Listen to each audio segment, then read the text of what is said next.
Ya, ini adalah saran gratis karena saya dengar-dengar gitu kan.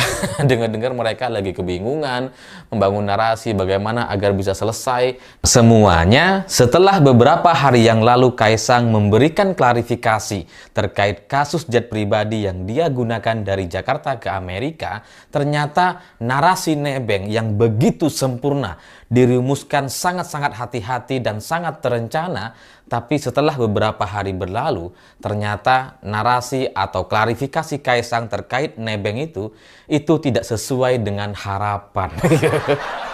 Karena kan harapannya dengan narasi nebeng orang bisa percaya, orang bisa menerima, dan kemudian menurunkan isu soal jet pribadi itu menjadi isu yang biasa. Karena nebeng ini ya semua orang melakukan gitu. Hampir semua orang pernah nebeng. Entah itu nebeng ke pasar, ke toko, ke kampus, atau ke kantor, dan sebagainya. Jadi ketika ini kemudian digunakan oleh Kaisang untuk kasus jet pribadi bahwa dia ini nebeng, itu harapannya bisa diterima gitu ya. Bisa menggambarkan soal sosok yang sederhana Kaisang gitu ya, yang tidak bermewah-mewahan, yang polos, yang sama seperti kita-kita, seperti masyarakat yang juga kadang-kadang nebeng.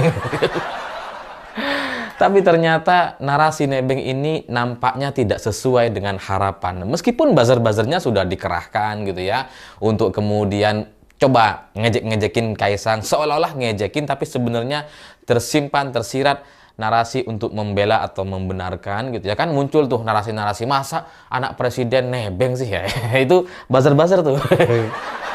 Saya bisa identifikasi komentar-komentar yang semacam itu gitu ya. Tapi ya sekali lagi, setelah beberapa hari yang berlalu ini narasi nebeng tidak bisa diterima. Meskipun cukup dekat, alasannya sangat sempurna gitu ya. Ini dialami oleh banyak orang, dekat dengan masyarakat, tapi untuk urusan jet pribadi ini nampaknya sama sekali tidak terjangkau oleh masyarakat awam.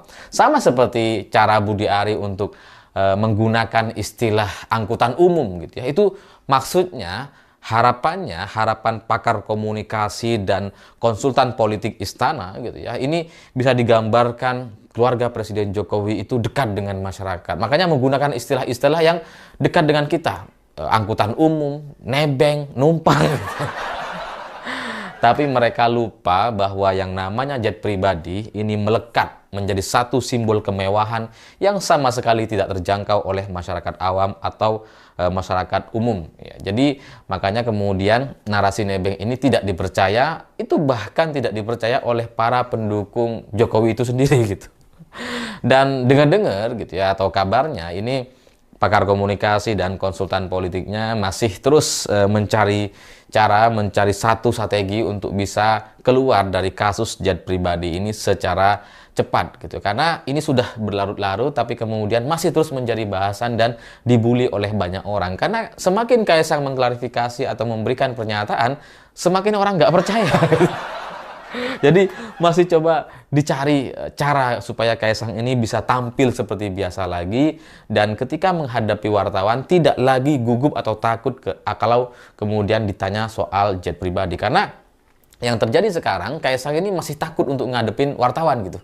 Karena kalau ditanya soal jet pribadi, ini dia tuh masih belum bisa untuk menyampaikan atau menjawab semua pertanyaan-pertanyaan random dari wartawan.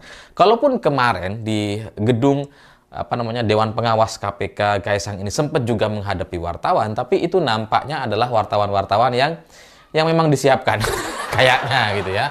Karena nggak banyak pemberitaannya dan hanya terfokus kepada klarifikasi Kaisang, dan nggak ada pertanyaan-pertanyaan random khas wartawan pada umumnya. Dan ini memang adalah bagian dari strategi istana belakangan, dan memang sebelumnya sudah pernah digunakan oleh Presiden Jokowi. Jadi ketika Presiden Jokowi memberikan satu pernyataan gitu ya terkait isu-isu yang viral, terutama terkait RUU Pilkada kemarin gitu kan muncul tiba-tiba Pak Jokowi seolah-olah diwawancara sama wartawan gitu. Ada tangannya gini ya, megang HP, megang mic gitu. Padahal itu bukan wartawan. Itu cuma orang aja disuruh pegang, seolah-olah dia sedang menjawab pertanyaan-pertanyaan wartawan. Padahal itu cuma settingan. Nah, Kaisang kemarin di kantor Dewan Pengawas KPK nampaknya menggunakan strategi atau cara yang sama, bahwa wartawan-wartawannya sudah disetting dengan sedemikian rupa hanya untuk kepentingan mengklarifikasi atau membuat narasi Kaisang positif terkait kasus jet pribadi. Jadi ya mungkin itu memang sudah diagendakan para wartawan ini, mungkin wartawan beneran gitu, tapi ya tujuannya dipersempit gitu ya, bukan untuk menjawab semua pertanyaan-pertanyaan kritis publik, tapi untuk hanya demi kepentingan Kaisang dan keluarganya.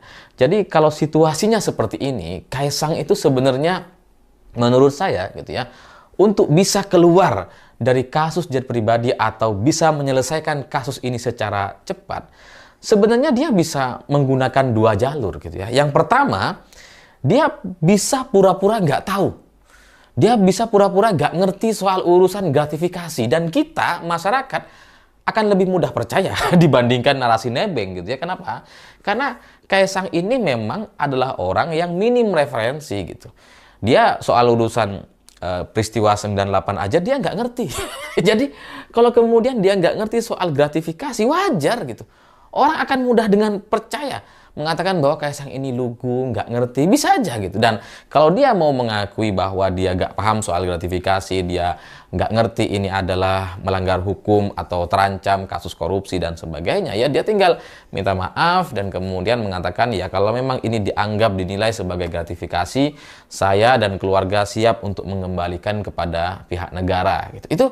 Itu akan lebih mendapatkan apresiasi dari masyarakat atau lebih dihormati setidaknya daripada membangun narasi bahwa tiket jet pribadi hanya 90 juta rupiah per orang. Jadi daripada dia berusaha untuk hemat-hemat gitu ya, hanya ingin bayar 90 juta kali 4 yaitu 360 juta gitu. Ya sebaiknya dia mengakui saja bahwa ya silahkan KPK analisa kira-kira berapa yang dibutuhkan untuk sewa jet pribadi dari Jakarta ke Amerika. Saya nggak paham soal ini adalah gratifikasi, jadi ya saya minta maaf dan kemudian selanjutnya kita akan membayar sesuai dengan harga yang sudah diputuskan oleh pihak KPK. Maka isu ini akan selesai gitu. Seharusnya, prediksi saya gitu. Nggak tahu kalau nanti ternyata nggak selesai. Ya, ini cuma bayangan saya gitu. Tapi kalau dia pengen membantah seperti apa yang dilakukannya sebelum ini gitu ya, bahwa dia ini nggak bersalah, dia ini bukan menerima gratifikasi, dia ini nggak korupsi dan sebagainya, dia ini adalah warga negara yang baik misalkan gitu ya. Kalau misalkan Kaisang tetap kekeh atau ngotot untuk memposisikan diri sebagai warga negara Indonesia yang baik, yang tidak korupsi dan sebagainya, dan dia ingin membantah narasi-narasi negatif soal jet pribadi atau gratifikasi ini, sebenarnya dia bisa melakukan sumpah. Ya sumpah lah, sumpah apa aja, sumpah pocong, sumpah demi Tuhan, demi Nabi, demi orang tua, pokoknya sumpah gitu ya. Yang kemudian dia ucapkan, saya bersumpah bahwa saya tidak mendapatkan gratifikasi dan tidak korupsi. Saya bersumpah bahwa ini benar-benar hanya sebatas nebeng dan kebetulan belaka. Karena diajak oleh teman saya yang peduli terhadap saya dan istri, yang kebetulan mereka tahu bahwa saya akan melaksanakan perjalanan ke Amerika. Dan kemudian mereka mengajak saya untuk ikut bersama. Saya bersumpah bahwa ini bukan gratifikasi dan saya tidak menerima korupsi seperti yang dituduhkan oleh banyak orang. Sumpah aja seperti itu gitu. Bilang aja bahwa dia tuh memang bener-bener gak ngerti. Sumpah gitu. Bahwa saya nggak bersalah, saya ini warga negara Indonesia yang baik gitu. Ini semua diatur oleh teman saya dan kemudian akhirnya ternyata seperti ini, saya benar-benar tidak tahu misalkan gitu ya. Kalau dia lakukan, mungkin itu bisa menyelesaikan permasalahan hukum sosial yang sedang terjadi hari ini. Karena di Indonesia atau di dunia ini kan untuk setiap masalah atau kasus itu selalu terkait dua hukum. Yang pertama adalah hukum sosial gitu ya, yang orang nggak perlu pembuktian, orang nggak perlu pengadilan, tapi orang sudah bisa mengadili di jalanan secara langsung dan secara spontan. Yang kemudian adalah hukum positif, yang itu ya harus ada bukti-bukti, harus ada sidang dan pengadilan gitu ya. Itu hukum positif. Jadi apa yang terjadi kepada Kaisang hari ini, hukum positifnya mungkin belum terjadi gitu karena masih menjadi bagian dari analisa di KPK. Tapi hukum sosialnya masyarakat sudah menghujat, masyarakat sudah tidak percaya lagi dengan narasi-narasi yang disampaikan oleh Kaisang dan itu sekarang sedang berlaku.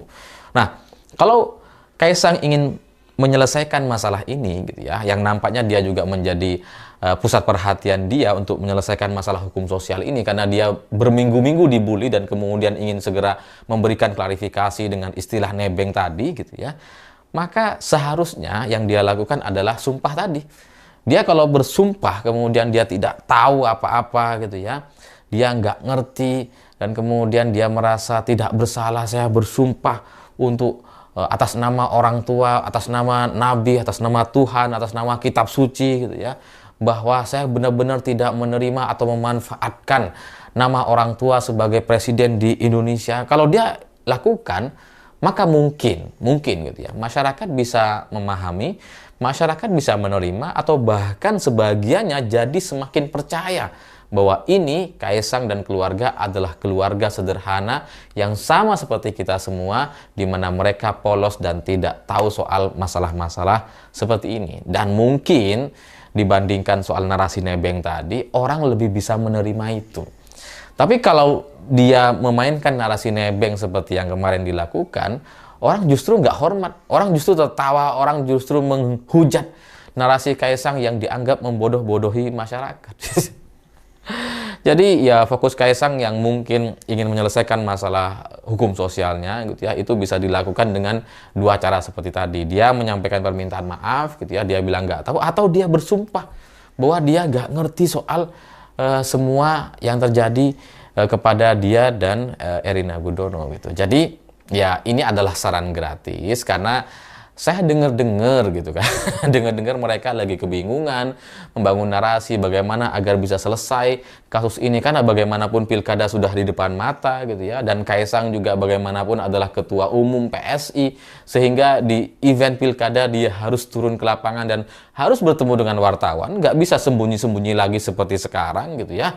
Jadi ya solusi untuk menyelesaikan semua ini ya dia entah dia minta maaf atau dia menyampaikan sumpah bahwa dia sama sekali tidak menerima gratifikasi seperti yang dituduhkan oleh orang-orang. Dia bersumpah misalkan, bisa juga misalkan dia bersumpah sebenarnya dia bayar dengan temennya sebesar berapalah gitu ya, 10 juta atau 20 juta gitu ya.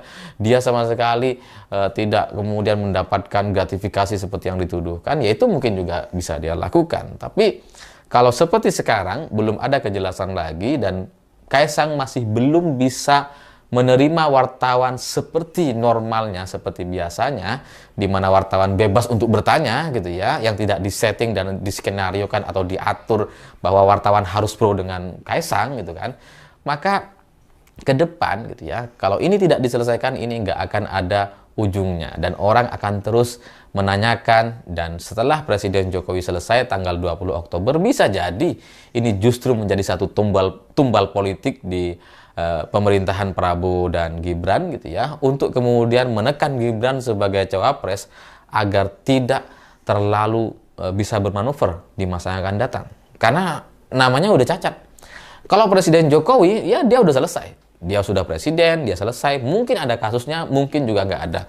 Kalaupun ada kasusnya, mungkin nggak ada orang yang berani untuk nyenggol-nyenggol Presiden Jokowi gitu ya. Tapi kalau Kaisang, ini orang yang berbeda. Memang anaknya presiden, tapi jelas ini orang yang berbeda. Jadi setelah 20 Oktober, kalau situasi politik tidak menurun dan kemudian tensinya semakin tinggi antara Prabowo dan Gibran, atau antara Prabowo dengan kubu Presiden Jokowi tidak membaik gitu, maka Kaisang bisa jadi satu tumbal politik untuk kemudian dihabisi, disingkirkan dari ketua PSI, dan kemudian menjadi pesakitan. Karena dengan begitu, maka Gibran jadi tidak punya power lagi, dan selesai karirnya tidak perlu menunggu tahun 2029 gitu. Karena ya sekali lagi, yang namanya politik memang sekejam itu. Jadi ya kita harus terbiasa dan belajar untuk melihat situasi yang jauh-jauh lebih buruk dibandingkan yang pernah kita bayangkan sebelumnya.